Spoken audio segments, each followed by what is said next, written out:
మన భారతదేశంలో ఎన్నో దేవాలయాలు ఉన్నాయి. ప్రతి దేవాలయానికి ఒక ప్రత్యేక చరిత్ర మరియు భిన్న ఆర్కిటెక్ట్ స్ట్రక్చర్ ఉంటుంది. అలాంటి ఆలయాల్లో ఒకటైన దేవాలయమే తమిళనాడులోని మదురైలో ఉన్న మీనాక్షి అమ్మవారి ఆలయం.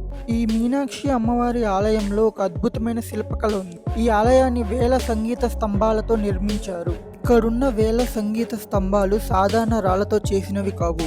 ప్రతి స్తంభాన్ని స్వల్పంగా తాకినా అది ఒక ప్రత్యేక సంగీత స్వరంలా వినిపిస్తుంది. శతాబ్దాల క్రితమే ఎటువంటి ఆధునిక పరికరాలు లేకుండా ఈ రాళ్ళని ఇంత సమర్థంగా చెక్కారంటే ఆ కాలంలో ఉన్న శిల్పకళ ఎంత అద్భుతమైందో ఊహించుకోండి. ఇప్పటికీ శాస్త్రవేత్తలు, ఇంజనీర్లు ఈ ఆలయ నిర్మాణ రహస్యాన్ని పూర్తిగా వివరించలేకపోతున్నారు.